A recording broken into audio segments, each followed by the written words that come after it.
চলুন এই ভিডিওতে পৃথিবীর সবচেয়ে রেয়ার 5টি প্রাণী দেখে আসা যাক যারা একদম বিলুপ্তির দরজার সামনে দাঁড়িয়ে আছে। পঞ্চম অবস্থানে আছে শাওলা। এদেরকে এশিয়ান ইউনিকর্ন নামেও ডাকা হয়। ভিয়েতনামের উত্তর মধ্যাঞ্চলে সর্বপ্রথম 1992 সালে এই প্রাণীগুলোকে খুঁজে পাওয়া যায়। এটা এতটাই রেয়ার এবং রহস্যময় যে বিজ্ঞানীরাও খুব কমবারই এদেরকে সরাসরি দেখতে পেয়েছেন।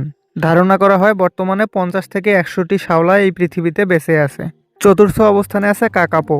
এরা পৃথিবীর একমাত্র তোতা পাখি যারা উড়তে পারে না, তাই শিকারী প্রাণীগুলোর জন্য এটা খুবই সহজলভ্য শিকার। তাই এদেরকে শুধু নিউজিল্যান্ডের কয়েকটি সংরক্ষিত দ্বীপেই পাওয়া যায়। বর্তমানে পৃথিবীতে প্রায় 250টি কাকাপো বেঁচে আছে। তৃতীয় অবস্থানে আছে আমুর লেপার্ড। এদেরকে শুধুমাত্র রাশিয়ায় এবং চায়নায় পাওয়া যায়, আর বর্তমানে জীবিত আছে প্রায় 120টি। দ্বিতীয় অবস্থানে আছে জাভান রাইনোসরাস বা জাভান গন্ডার।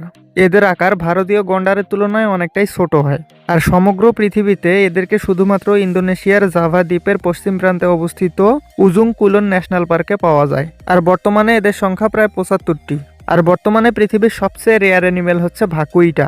এরা তিমি বা ডলফিনের মতোই সামুদ্রিক স্তন্যপায়ী প্রাণী। এদেরকে শুধুমাত্র গলফ অফ ক্যালিফোর্নিয়াতে দেখা যায়, আর বর্তমানে পৃথিবীতে 10টিরও কম জীবিত আছে। এরকমই ইন্টারেস্টিং ভিডিও পেতে সাবস্ক্রাইব করুন।